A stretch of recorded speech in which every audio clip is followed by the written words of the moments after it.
यहूदियों की एक और साजिश का पर्दाचाक साबिक ईरानी सदर महमूद अहमदीनियाद को एक दफ़ा फिर ईरान का सदर बनाए जाने का इसराइली मंसूबा बेनकाब हो गया। महमूद अहमदीनियाद को कैसे ईरान का नया हुक्मरान बनाया जाना था, उनके लिए मुलाकातें कहाँ तय थीं और इसके लिए इसराइल ने किस तरह साजिश रचाई, इस बारे में आमिर रज़ा से बात करते हैं। आमिर भाई, न्यूयॉर्क टाइम्स की एक रिपोर्ट है जिसमें उन्होंने दावा किया है कि महमूद अहमदीनिजाद को दोबारा ईरान का सदर बनाया जाना था, रजीम चेंज की जानी थी और उसके लिए कुछ खुफिया मुलाकातें भी तय हुई थी।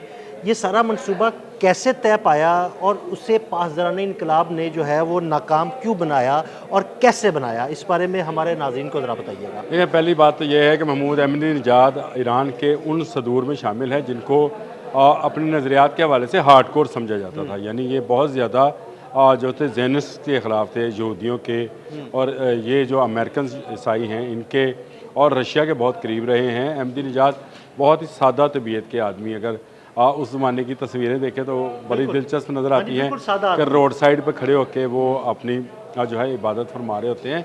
तो इस तरह का शख्स जो है वो एक जासूस बनता है। ये ख़बर जो है जब 40 रोज़ा पहले जंग 28 फरवरी को शुरू हुई थी, उसमें उस दौरान आई थी कि जो हंगामे हो रहे थे उसमें एक मकसद मोसाद का ये भी था कि इन हंगामों की सूरत में इस वक्त उस वक्त के या इस वक्त के सदर हैं मसूद पज़ेश्कियान, इनका तख्ता उलट दिया जाए और नई रजीम जो है वो अहमदीनिजाद को दे दी जाए।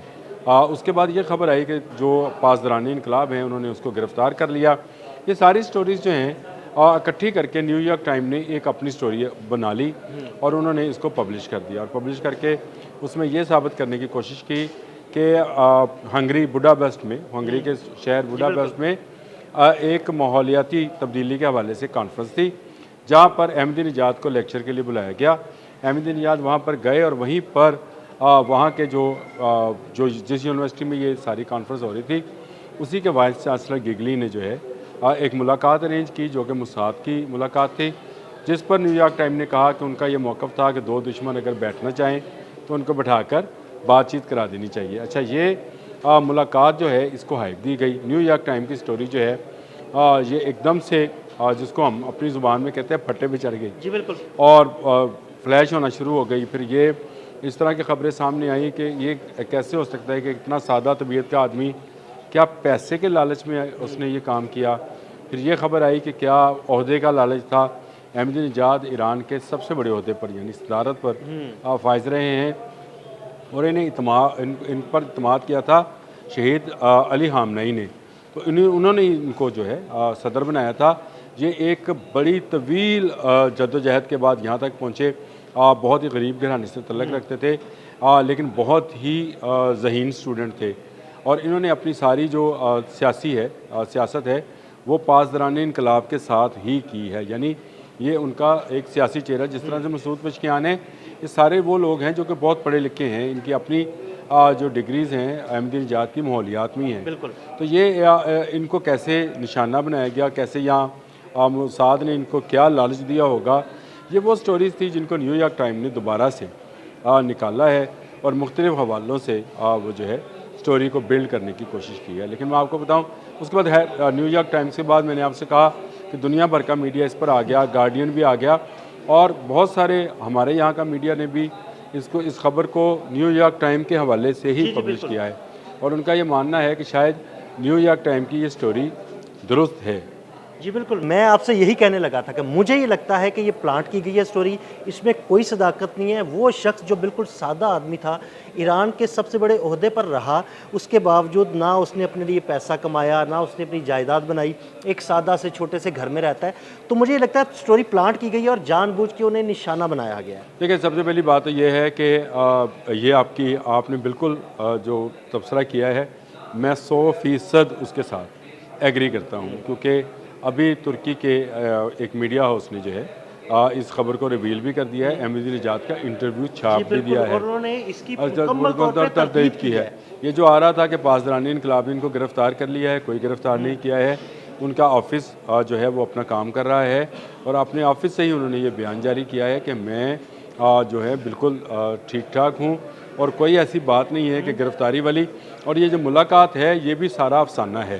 ये अफसाना इसलिए करा जाता है, देखें कुछ चीज़ें जो हैं ख्वाहिशात पर मबनी होती हैं। अमेरिका की ख्वाहिश ये थी कि शायद वो जो पहलवी ख़ानदान है वो दोबारा से बरसरे इक़्तिदार आ जाएगा, और जब वो मुकम्मल नहीं हो सकी तो उन्होंने उम्मीद बांध ली कि पॉलिटिकल जो सेटअप है इनका, पासदारानी इनकलाब तो अस्करी विंग है, जो इनका पॉलिटिकल सेटअप है उसके अंदर कोई दरार आ जाएगी, कोई मसूद पशकियान और अब्बास अरागची जो हैं ये आपस में शायद इनके अख्तलाफात पैदा हो जाएं।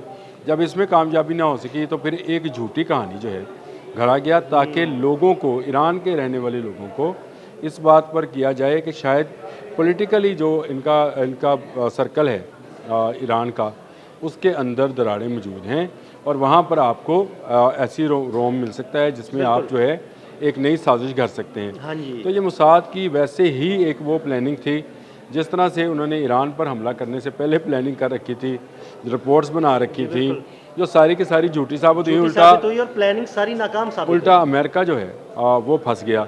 अब देखें ये जो अहमदी निजाद हैं ये साबिक सदर हैं और इनसे इनको हर वक्त जो है मुशावरत में शामिल किया जाता है। ऐसे ही है बिल्कुल। और ये बहुत सख्त तबीयत के, देखें सादा लोग तो हैं वो, लेकिन सख्त तबीयत के इसलिए थे कि ये यहूदियों और जैनस के दोनों के बहुत ज़बरदस्त खिलाफ मुखालफ समझे जाते हैं।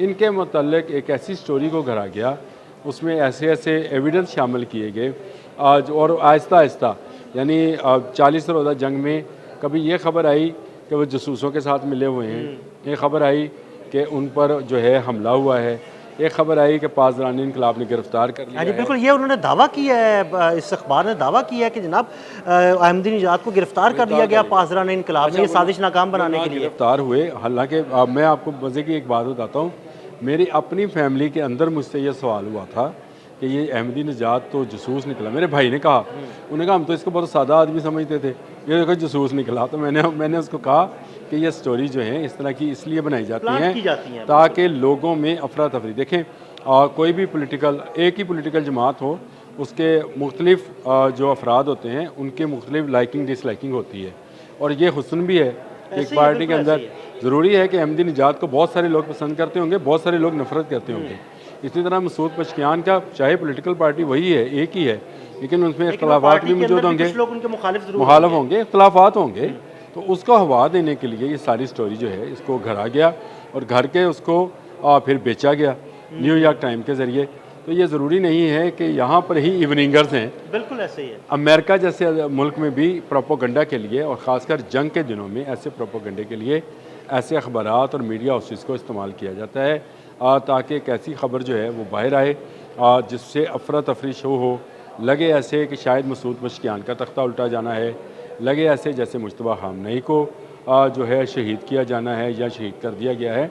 इस तरह की स्टोरीज़ जंग के दिनों में मुख्तलिफ अखबारात निकालते रहते हैं और उसी को लेकर फिर बाकी मीडिया हाउसेस जो हैं तर्जमा करते हैं, तहकीक नहीं कर। मुझे ये समझ नहीं आती, आप तहकीक करें, अगर आपकी तहकीक मुकम्मल होती है ज़रूर आप देखिए मेरा आपके साथ ये बात करने का मकसद भी यही था कि जब ये स्टोरी प्लांट की गई और मैंने आपसे गुफ्तगू की कि देखिए आमिर भाई मुझे ये लगता है कि ये स्टोरी प्लांट की गई है या हो सकता है इसमें कोई सच्चाई हो, तो आपने कहा कि नहीं भाई 100% प्लांट की गई है, जानबूझ के वहाँ पर ईरान के अंदर एक अफरा तफरी फैलाने, सियासी तौर पर अफरा तफरी, तो इसलिए हम लोगों ने ये स्टोरी को करने का फैसला किया। हाँ, और अस्करी तौर पर तो ये अफरा तफरी फैला नहीं सके, और एक गोली चलने पर ईरान ने एक हो जाना था, मुझे पहले से पता है। तो इन्होंने कहा कि पोलिटिकली जो है वहाँ पर ज़रा हलचल मचाई जाए, लोगों में ज़रा शकूक व शुबहात पैदा किए जाएँ, शायद इससे कोई जो है मुजाहिरीन बाहर निकलें या वो लोग जो अहमदी निजाद के ख़िलाफ़ हैं या हक़ में हैं उनका आपस में कोई टसल हो।